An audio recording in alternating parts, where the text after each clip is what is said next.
নমস্কার বন্ধুরা, আমি ঝুমা। ঝুমাস কিচেনে তোমাদের সবাইকে স্বাগত। আজকের রেসিপি বাদাম চিট বা বাদাম পাটালি, সবটাই কিন্তু বলা যায়। বাদাম চিটও অনেকে বলে, আবার অনেকে বাদাম পাটালিও বলে।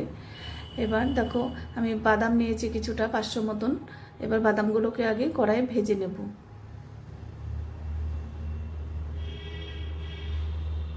বাদামগুলো দেখবে একটু ফাটা ফাটা হয়ে গেছে, চোকলাগুলো ফাটা ফাটা হয়ে গেছে, তখন বোঝা যাবে যে বাদামটা কিন্তু ভাজা হয়ে গেছে।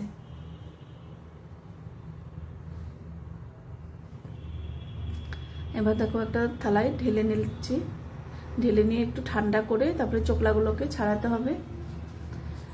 এবার দেখো, বাদাম ঠান্ডা হতে হতে এদিকে আমি গুড়টাকে একটু গরম জল দিয়ে গুলিয়ে তারপর আমি ছেঁকে নেব।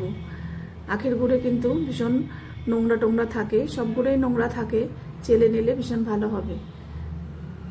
এবার গুড়টাকে আগে গলাতে হবে।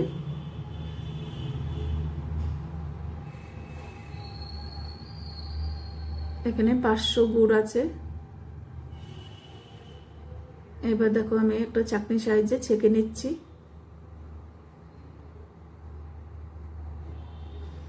এইবার গুড়টাকে আবার দিয়ে দিলাম।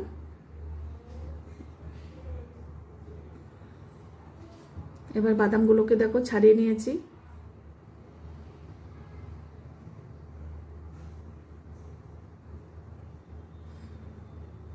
এবার গুড়টা দেখো ভালো করে কিন্তু একদম পাক দিয়ে নিতে হবে, নাড়ুর পাকের মতন।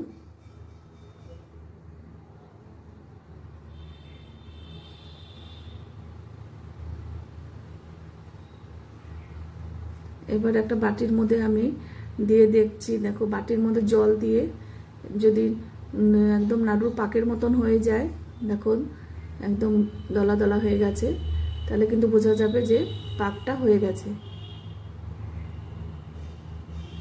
এবার বাদামগুলোকে দিয়ে এবার ভালো করে মিশিয়ে নেব।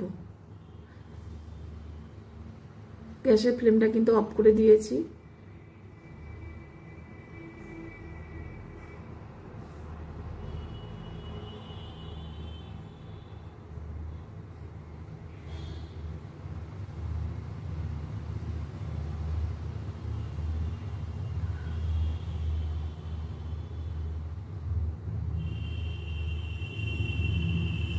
এবার একটা বাটার পেপার নিয়েছি, তোমাদের কাছে না থাকলে প্লাস্টিকও নিতে পারো।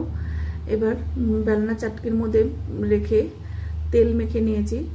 তেল ব্রাশ না করলে কিন্তু লেগে যাবে। এবার ওর মধ্যে আমি সবগুলোকে ঢেলে দেবো।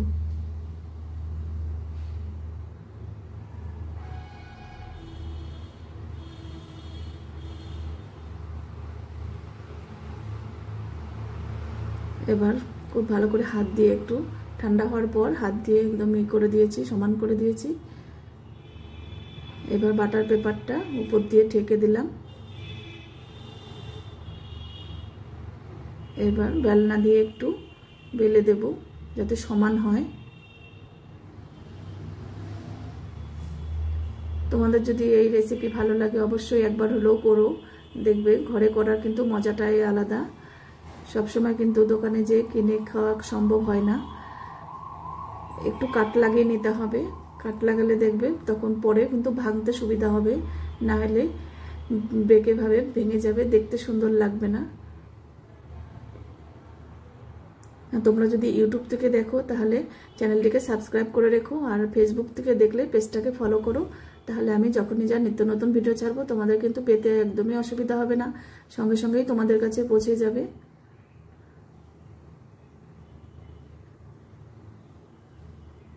বাদাম চিট কিন্তু স্কোয়ার ভাবে কাটা থাকে, এটাই বেশি সুন্দর লাগে দেখতে। এবার আবারও ঢেকে দেব, একটু শক্ত হওয়ার অপেক্ষায় থাকতে হবে। এবার দেখো বাটার পেপার একদম ইজিভাবেই উঠে আসছে তেল দেওয়ার কারণে। এবার একটা থালায় নিয়ে নিলাম।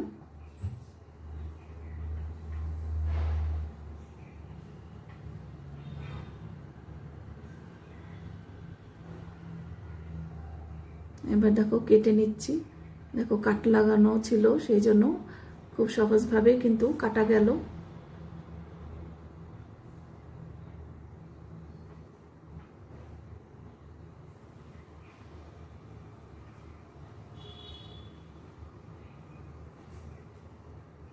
দেখো কত সুন্দর হয়েছে। আজকে তাহলে আমি এখানেই রাখছি।